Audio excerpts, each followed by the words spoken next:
bila hang laid it out macam ni kan. Bila hang laid it out So sekarang ni aku dah lay it out. Sekarang ni aku tanya hang.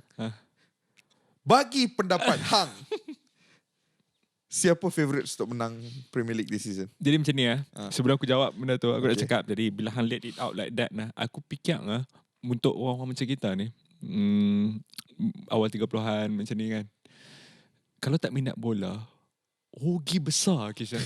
Sebab daripada sekarang sampai bulan 5, hidup kita dah set.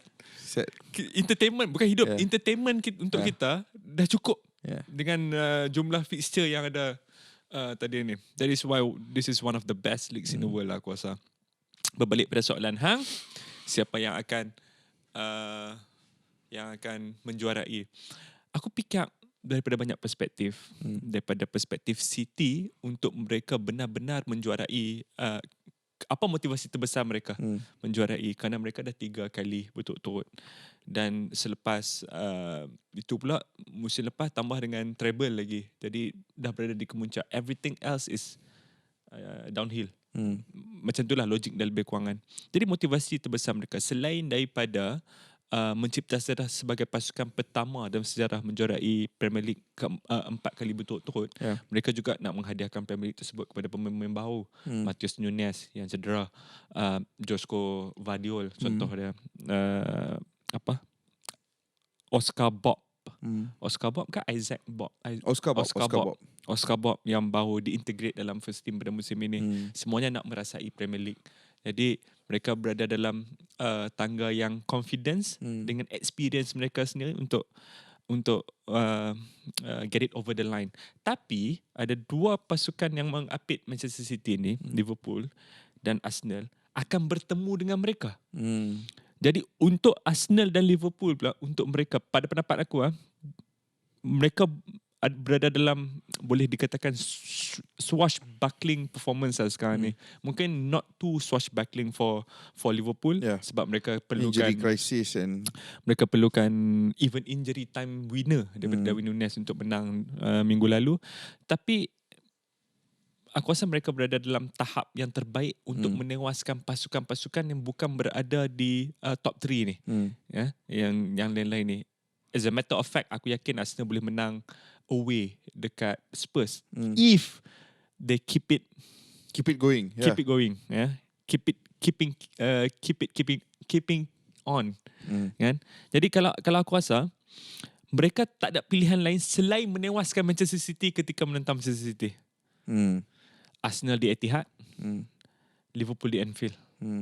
And mind you, dalam 8 visit Pep Guardiola di Anfield, dia hanya menang sekali. 8 visit menang sekali. And Arsenal di Etihad, hantar kan, how it always ends for Arsenal at Etihad. Jadi ini yang tricky dia ni. So hang punya inclination terhadap pasukan mana sekarang ni? Man City. Hang punya inclination towards Man City retaining the title. Man City retaining the title. Apa overarching macam sentiment di sebalik hang punya? Pep Guardiola sentiasa ada squad yang slim. Dan dalam 7 tahun, masuk tahun ke-8 di Manchester City, sampai di March, dia akan sentiasa ada at least satu superstar dia tak berada dalam keadaan 100%.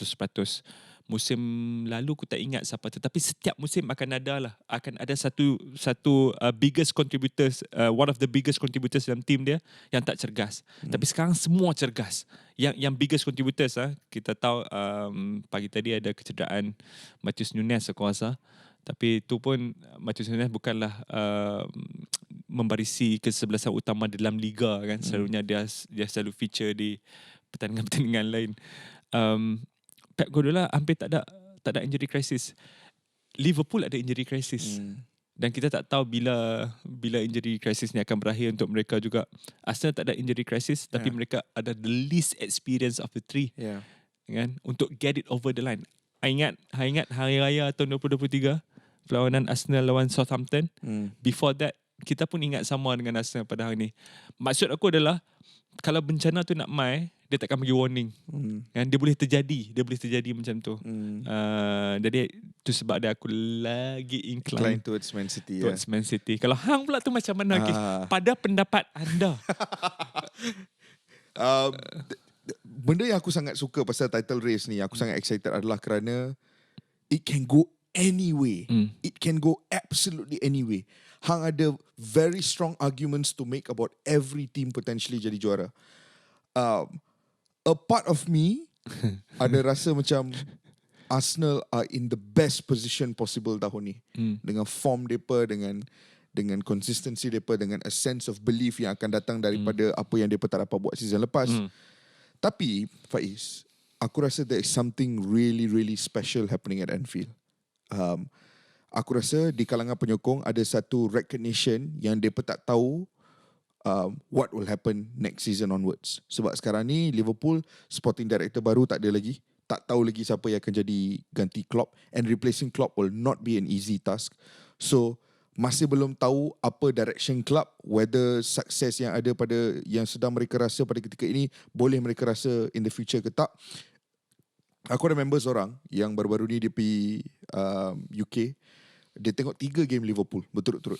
Dia tengok Liverpool Southampton, dia tengok Carabao Cup final, dia tengok Liverpool Luton. Dekat Anfield tu tak cerita. Dia kata Anfield has an electricity yang dia tak pernah rasa dalam bertahun-tahun yang dia pergi Anfield. Nama dia Asran. Bertahun-tahun di Anfield, dia kata there is a sense of electricity about Anfield sekarang ni. Tapi dia kata another example is Carabao Cup final lah itu kan. Biasalah, tiket akan mula-mula sold out, tapi ramai yang akan jual in the black market.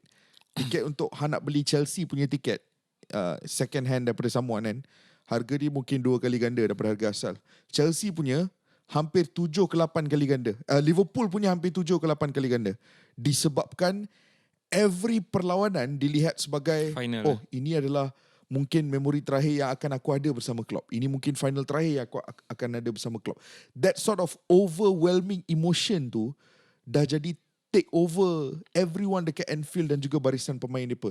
Dia kata contoh dalam bertahun-tahun di Anfield, dia tak pernah tengok atmosphere yang mana bila pemain muda semua diturunkan kan, the entire crowd just rasa macam we don't care, we're gonna cheer them on. And that's the sort of environment yang ada di Anfield, yang mood positif yang mengelilingi Liverpool pada ketika ini. Dan the human psychology is a very interesting thing kan. Kalau hang pemain, hang penyokong, tak kisah, hang at the end of the day you're a human being. And as human being you have emotion, hang ada emosi, hang akan lalui different ranges of emotion. And pada ketika ini peminat dan pemain Liverpool sedang merasai sejenis emosi yang mungkin belum pernah mereka rasa sebelum ini. Dan aku rasa in a close title race, in a battle for supremacy di antara 3 pasukan, that extra bit of emotion akan bagi an extra push. Itu there's a gut feeling dalam diri aku yang kata macam Liverpool will have that extra edge. Adakah aku ada soalan tambahan untuk hang. Adakah keputusan hujung minggu ni akan jadi be all and end all untuk kedua-dua pasukan ni? Aku rasa tak. Aku rasa there could still be twist and turn. Memandangkan hang made a very good point, which is that City still kena main lawan Arsenal. Arsenal still ada North London derby. So aku still rasa akan ada twist and turn. Tapi this weekend's outcome, okay, contoh point aku is, if one team experiences the negative, aku rasa impact dia minimal. Tapi the team that experiences the positive, it will push them a lot. Okay. Contoh kalau hang kalah game tu, negatif dia kurang, tak terlalu besar.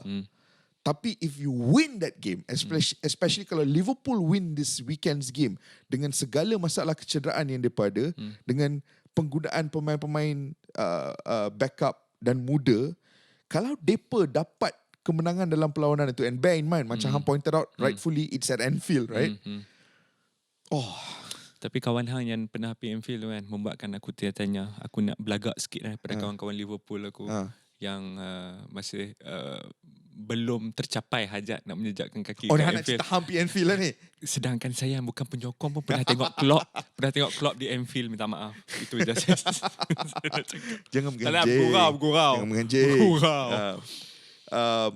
Tapi ya. So, we'll leave it at that. Sebab aku yakin minggu depan kita akan borak pasal game. Minggu ke depan lagi pun akan ada lagi. But especially next week kita akan sentuh pasal, kita akan debrief game Liverpool City ni. Sebab episod pertama Bola Itu Live ever. Episod pertama ever. Di Padang Astaka Di PJ. Padang Astaka PJ. Bukan PJ, KL. KL ya. Bukan Padang Astaka, Padang Padang Astaka PJ lah. Tak, kat KL. Dekat dengan Dataran Merdeka tu. Aku ingat lagi. Kita duduk dekat steps. Oh ya.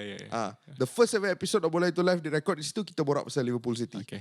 So next week we will talk about that. So we will leave it at that. Untuk sekarang, nikmatilah mungkin encore pertemuan terakhir di antara Jurgen Klopp dan juga Pep Guardiola this weekend